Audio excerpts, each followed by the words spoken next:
Voilà, je fais ma deuxième vidéo en réponse à la vidéo de M. Christus Vincit. Je pensais que le débat était un peu clos, mais il ne l'est pas puisqu'il relance tout ça. Je rappelle que ce monsieur a fait une vidéo dans laquelle il dit textuellement qu'il ne faut pas me suivre. Car voyez-vous, ce n'est pas la fatalité Saint-Bilis le problème, c'est moi. Voilà, c'est l'abbé Horowitz.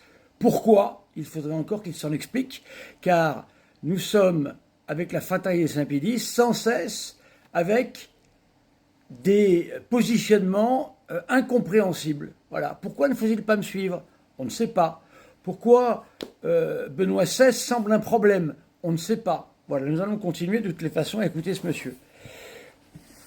Alors le schisme, mes amis, alors il est canonique, mais ces gens ne supportent pas le langage canonique. Ça les insupporte. C'est drôle, hein, pour des gens soi-disant catholiques. Voilà un vrai problème. Alors, je rappelle, voilà, j'ai déjà fait une vidéo là-dessus, hein, mais j'ai l'impression qu'ils ne savent plus ce qu'est l'obéissance du tout.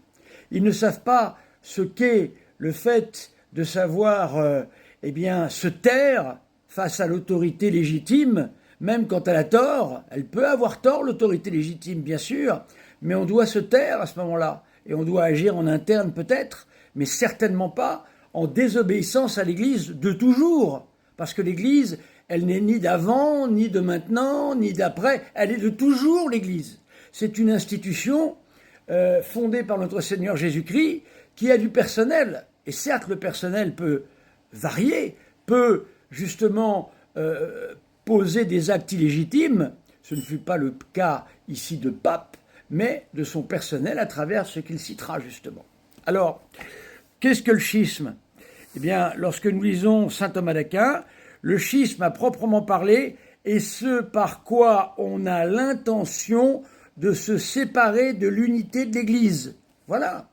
La fraternité Saint-Pédis est tout à fait dans ce cas-là.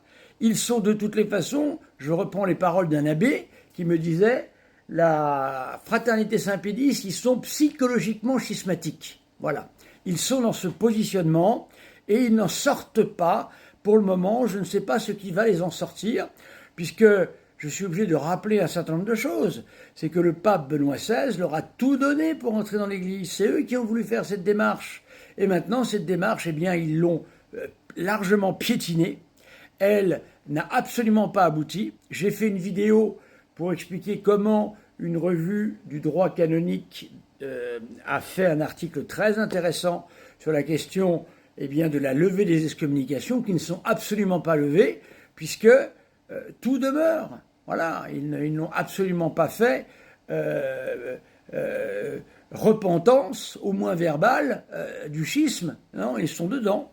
Saint Thomas d'Aquin nous dit aussi, on appelle schismatique ceux qui refusent de se soumettre au souverain pontife, Jean-Paul II, Benoît XVI, Paul VI, qui d'autre encore? On ira jusqu'où comme ça? Et qui ne veulent pas communiquer avec les membres soumis à l'Église. C'est exactement la définition dans laquelle sont ces gens, mes amis. Avez-vous compris ça? Est-ce que les fidèles qui font partie de la fraternité Saint-Pédis entendent cela? Au jour du jugement particulier, mes amis, on ne vous demandera pas si vous avez été à la fraternité, pas fraternité. Non, non, non, on vous demandera si vous avez été dans l'Église catholique. Or, jusqu'à preuve du contraire, en étant membre de la fraternité Saint-Pédis, vous n'êtes pas dans l'Église catholique. Vous êtes dans un schisme décrit par saint Thomas d'Aquin. Voilà. Alors, vous pouvez trouver ça dans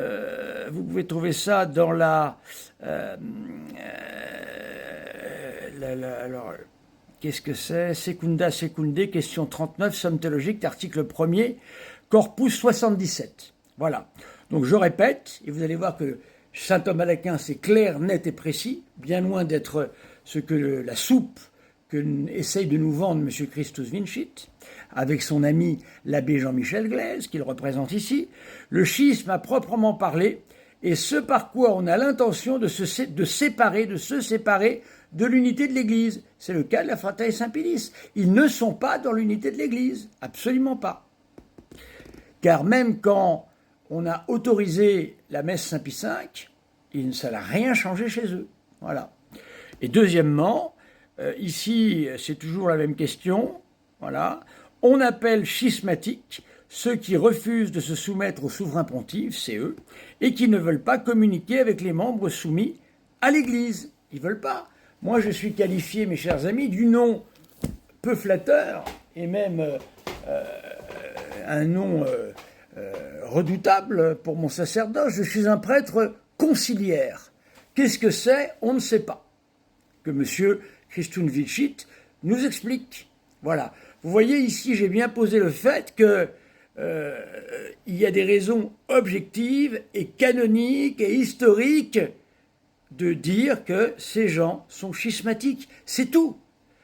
Si Monseigneur Lefebvre a raison, si M. Christoun Vilchit a raison, qu'est-ce que l'obéissance à l'Église?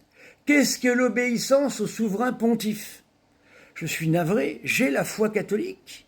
J'ai la foi catholique.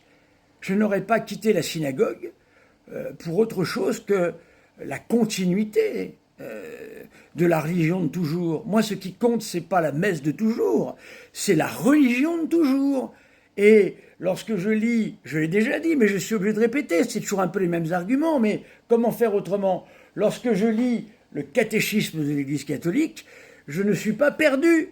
Je suis dans le même monde que le catéchisme du Concile de Trente. Je suis dans le même monde que le catéchisme de Saint-Pie-X. Il n'y a rien de différent. Sauf que le catéchisme actuel, c'est-à-dire le catéchisme de Vatican II, répond parfaitement aux problématiques actuelles. Voilà, je vais le montrer. Car ce monsieur continue avec Vatican II. Mais c'est fini, Vatican II. Pourquoi c'est fini? Parce qu'aujourd'hui, Vatican II est là. Catéchisme de l'Église catholique. C'est ça qu'il faut prendre, M. Christoun Vilchit. Arrêtez avec Vatican II. Vatican II connaît un catéchisme qui résume, qui synthétise, qui prend ce qu'il y a à prendre dans ce concile. Tout le reste est à réserver non seulement à des théologiens, mais pire que ça, à des historiens de la théologie. Parce que aujourd'hui, l'Église avance avec ça. Mais ça ne veut pas dire que ça remet en cause les autres catéchismes, pas du tout. Jamais il a été dit ça par aucun pape. Voilà. Continuons la lecture de sa vidéo. Je vais faire une autre vidéo parce que celle-ci est avancée.